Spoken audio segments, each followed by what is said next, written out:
오늘 우리들에게 주신 하나님의 말씀 우리 함께 일어나셔서 봉독하시겠습니다. 하나님 말씀은 사도행전 20장 22절에서 24절까지의 말씀입니다.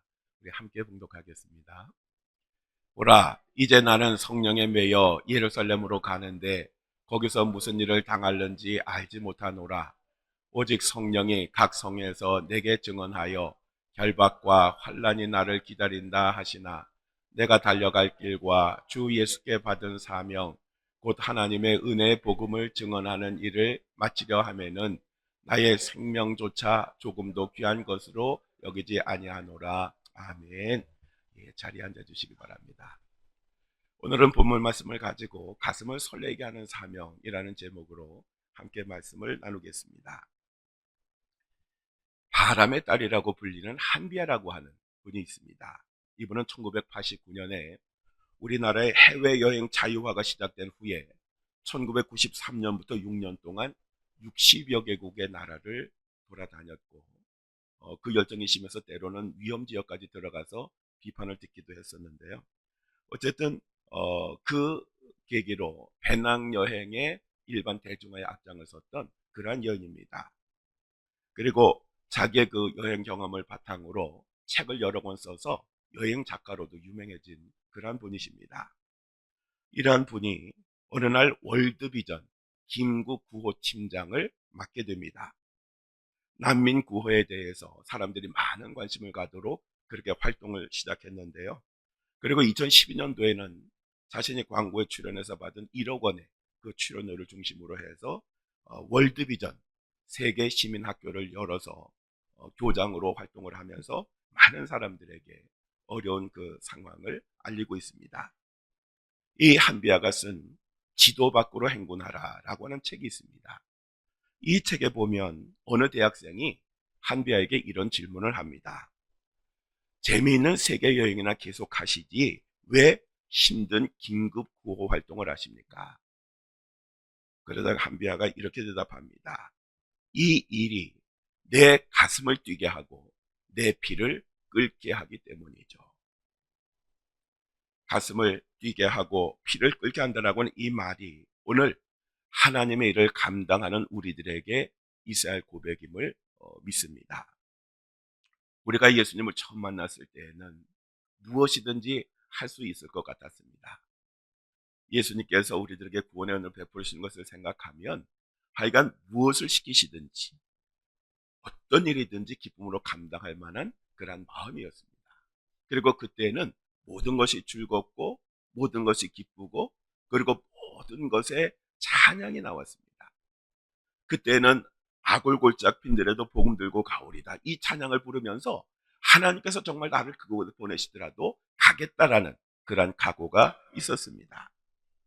그런데 시간이 지나다 보니까 이러한 그 감정은 서서히 사라지게 됐습니다.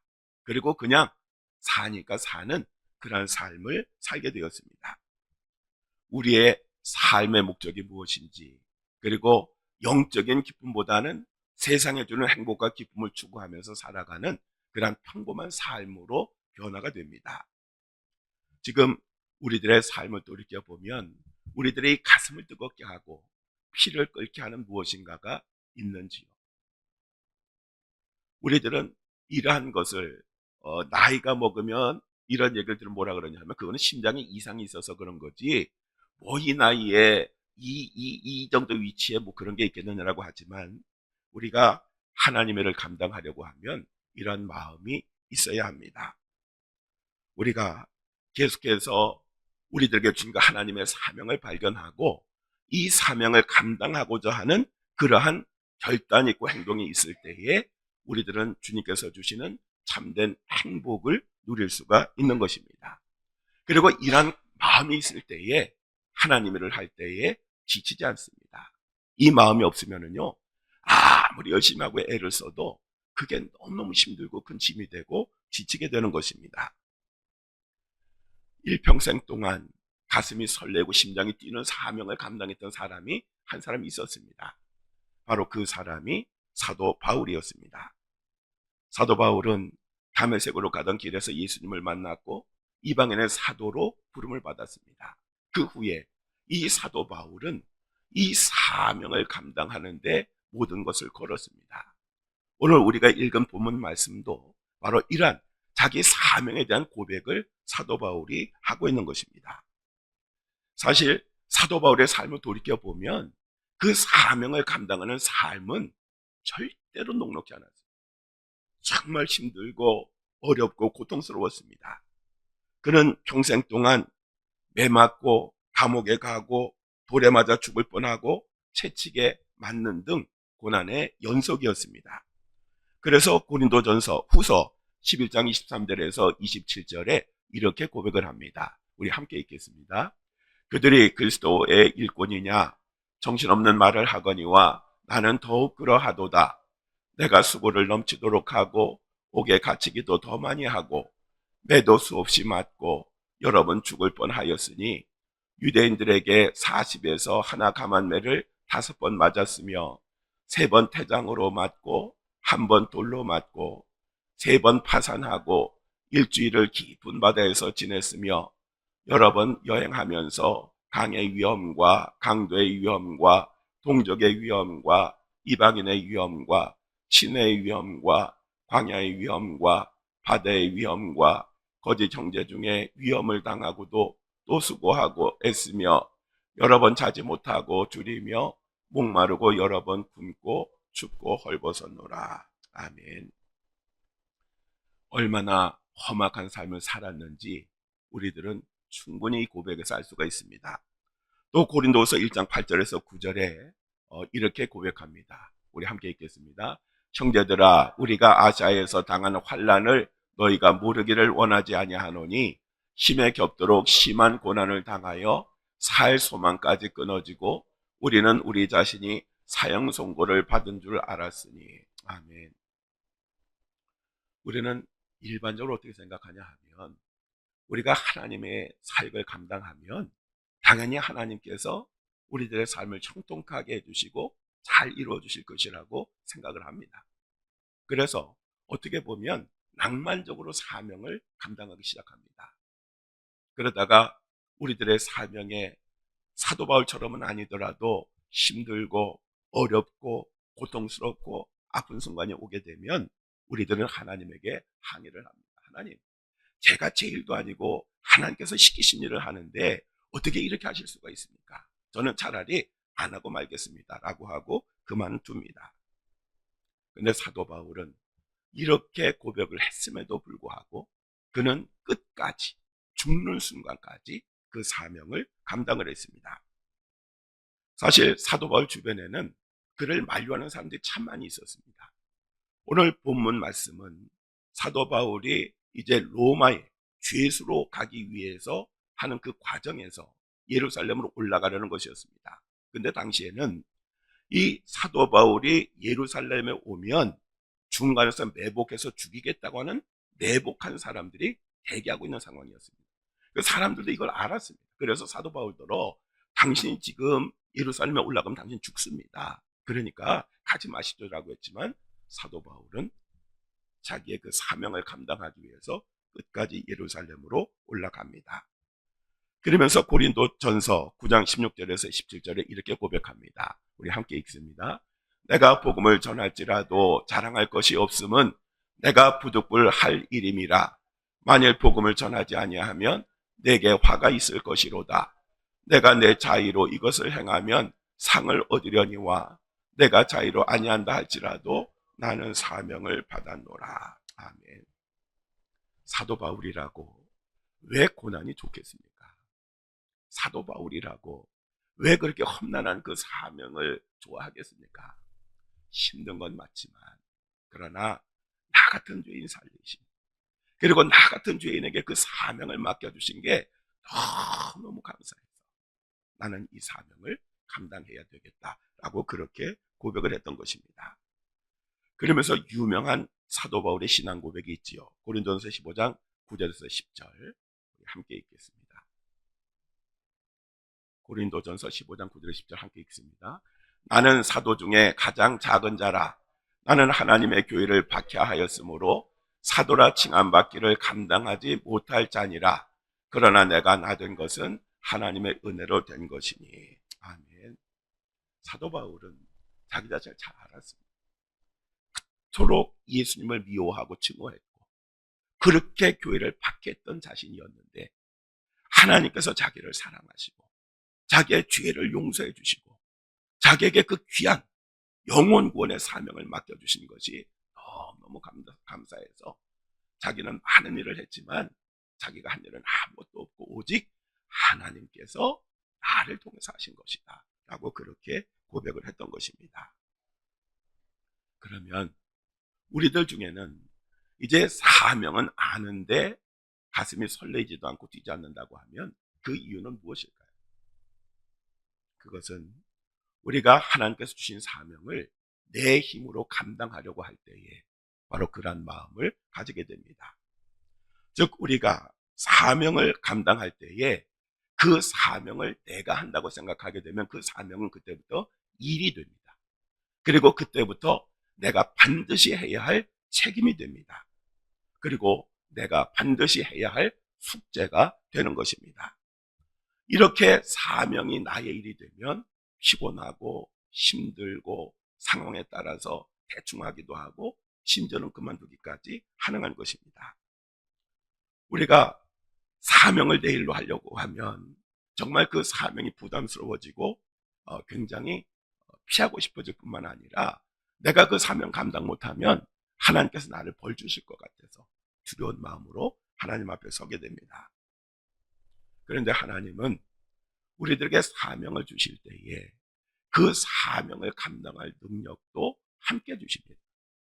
결단코 우리들에게 사명을 주시되 네가 너의 능력을 가지고 잘 감당하라고 그렇게 말씀하지 않습니다. 그래서 구약과 신약에 보면 하나님께서 하나님의 사람을 세우실 때는 반드시 성령을 주셨습니다.